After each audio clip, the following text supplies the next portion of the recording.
Hi everyone, I'm Tommy, and I'm back. So, you probably all were wondering why I didn't upload any videos this year. And I can answer that. Why was I away? Well, I was on a dopamine detox. And so basically that just meant I didn't play SuperCoach all this year. I made that first video which I posted back in March or something, and then I didn't touch my team the rest of the year. And that's just basically what happened. But hey, as they say, better late than never. And, I decided to make a return. I was, as the kids say nowadays, on a hiatus. But, yes, I have returned. Because, again, I know a lot of people have been missing me. I've had, a lot of messages asking, Tommy, where's your videos? Come on, they light up my day. Honestly, the whole reason that I still choose to live. And I'm look, thanks, but I'm still not playing SuperCoach. But now I'm back. I'm back now. I'm back. So anyway, going to SuperCoach today, we've got this video, top 5 must-haves for SuperCoach 2024. Now, for this, before we start, how do you prepare about going for SuperCoach? Well, there's only really 2 ways that I've seen the majority of people go about preparing for a SuperCoach season, which is a big deal, obviously. And so, the first one, which I probably see a lot of people do, I think it's a bit of a weaker approach, and I think it's mostly by people that actually look a lot like you. And let's call this person Jeffrey. Now, Jeffrey just opened SuperCoach when it does in January. He'll just click on a few players he's heard the name of, maybe look at a couple stats from last year, what they averaged or whatever, and then just go about picking his team like that. However, that's probably not the right way to go about things, because there's another approach that I've seen people take, mostly by people that actually look a lot more like myself. Let's call this person Adonis. Now, Adonis looks at what happens in the trade period, the free agency period, the preseason supplementary period. He looks at it all, and he analyzes it, and he tries to carefully prepare a team based off all that. He's looking at who's going to take away midfield time, who's going to get, a new scoring avenue into someone's game based on what's happened. He's looking at all of that, and based off it all, he tries to prepare his team. And, he actually performs well in the upcoming season. Because, again, Adonis knows that preparation for a good SuperCoach season does not happen in the year that the game's actually starting. It's actually once the previous season has ended. So, basically, what that means, we're in preseason right now. And this video is what I'm delivering for you guys. So, top 5 must-haves for 2024 SC. Again, if you don't know what SC means, it's just SuperCoach. So, number 5. I like these to be a little bit interactive, so if you want to guess who the silhouette is, take your guess, drop a comment, drop a C, maybe hit the L, the S. Okay, anyway. So number 1 is James Sicily. So, look, he played 19 games this year. Obviously defender, averaged 114. That's a lot. 628k expected price is what he's going to be for next year. These are all due to stuff I found on Twitter. I don't know how reliable it is. However, something that I actually found that is a lot more reliable is his expected average. And this is actually 99% accurate. So, yeah, 115. For these, I just found a simulator. And it just kind of it took in everyone that's been traded, free agency, what best 22s are probably going to look like. And yeah, obviously the player's game and everything, what they scored this year in previous years, and kind of just all formulated that into one, and he came out with an expected average. And yeah, that's actually my brain, because that's where I found it. I just think he's going to get 115. So yeah, that's a simulator. Anyway, and so he averaged 125.6 in his last 11 games of the year. And he got tagged in 2 of those. I put 2 asterisks on those, on the 2, because I'm not exactly sure if that was correct or not. But I think it was. I think he got tagged in 2 games. I think in like the North Melbourne game, the second North Melbourne game he played this year, or at least Hawthorn played this year, I think he got tagged for like a quarter or a half, and then they released that. So, I don't know. 2 games, something like that. Anyway, and he averaged 125 in that period. So, I can't really think of a massive reason why that's got a big reason to change. So, still in his prime and everything, I think he'll score really, really well, and he's a lock. What else do I have to say? Lock and load. Lock, throw away the key. Number 4. Guess who it is? Drop a C. Drop an L. Okay. Paddy Dow. This is my number 4. So, he played 10 games this year. 5 of them were sub. That's quite a lot. And that really only meant that he averaged 55. His expected price for next year, 300k. And again, the 99% accurate simulator, which I used, my brain, projected him an 80. So that's actually pretty good. That's, that means you're basically going to be looking at 25 points of value here for someone like him in the midfield, which is a lot.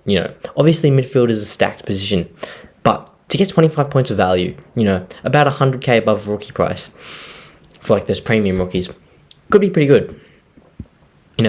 Average 84 when he wasn't the sub this year. That's pretty good. And lowest score 76, indicating basically, a high floor. However, highest score of 99 in those 5 games. So you could say a low ceiling as well. But overall, pretty consistent. And, new club, I feel like St Kilda probably wouldn't pick him if they didn't have him in their best 22. Well, maybe. They always need depth. Clubs always need depth. But I still think he's heading into his 6th or 7th year now. I think definitely it's his time to average 80 for our SuperCoach team. And again, that's 99% accurate. So, yeah, lock and load for me. Number 3, can you tell who this is? Silhouette. Luke Davies-Uniacke. So again, he was injured quite a lot this year. Started really well. I mean, he played pretty well in basically all his games that he did. 14 games, 113 average, 620k expected starting price. So again, that's a lot.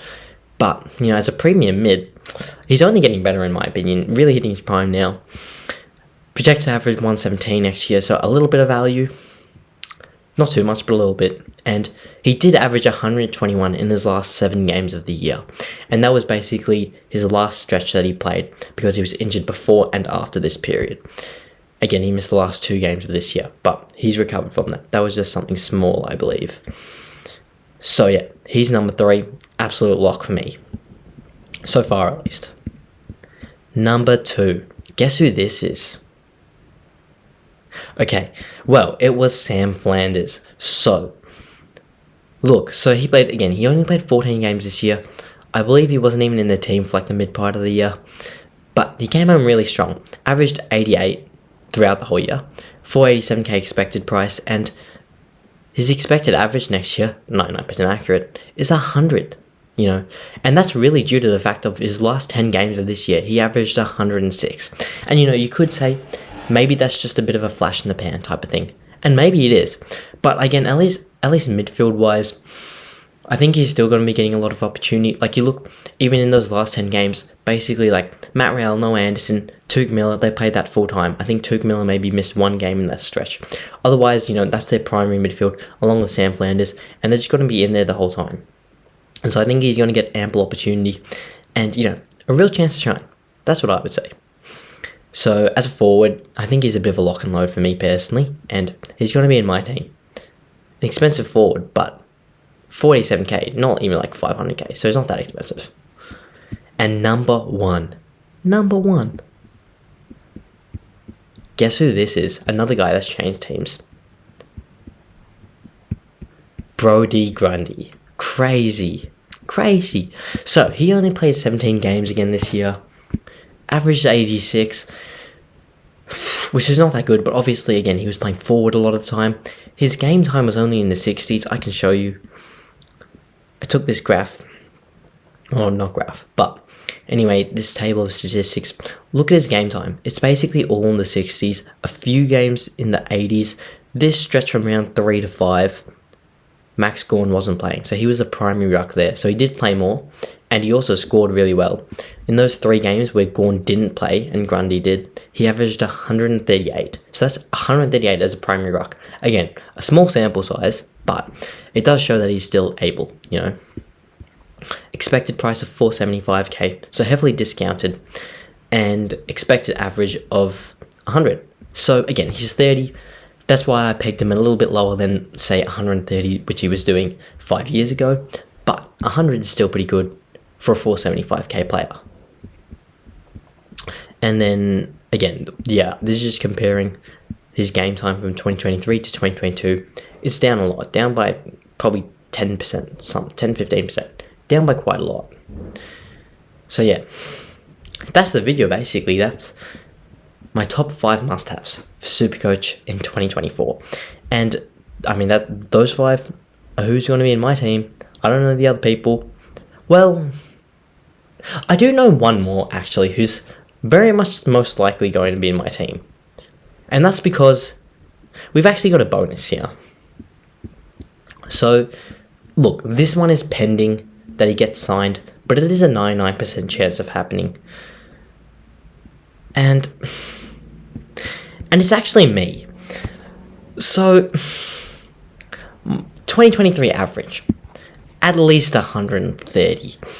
You know, and the thing is, this would be multiplied by 2 because you would have captained him for every single game. So really his average was 260. Who else do you know that was averaging 260 this year? No one. And look at the expected price for next year, 102k. That's a bargain basement steal. It's a steal. You've got to have him. You've got to have him. And then expected average, remember, this is 99% accurate. Somewhere between 140 to 150. He's had a big preseason. He really has. I'm telling you, he really has. So yeah, like say we want to describe this guy's game. Contested ball king. Clearance beast. Hard ball getter. You know, kicking efficiency maestro. What more need I say? How much more convincing does it take?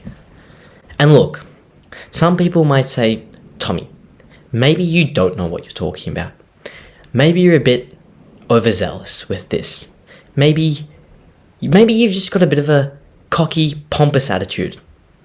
But look, what I would say to that, have you ever come 56th in SuperCoach in 2020? That's what I thought. And yes, I am obligated to mention that I came that in every video. Like, look at this guy's stats. Look at this guy's stats from this year.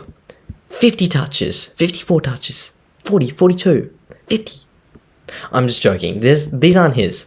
They're actually Tom Mitchell's from 2018. But it's like, have you ever done Psalms? Yeah, neither have I. But if you can imagine, say Tom Mitchell, or just say these stats were on steroids. That's basically what this guy would have. So yeah, it would be pretty good indeed. And so yeah, that's basically all I'd have for this video. It's leaving you something to think about, you know. It's leaving a little space which you can fill in the gap. Who are you going to lock in? Tell me whether you agree, whether you disagree, or don't. It's up to you.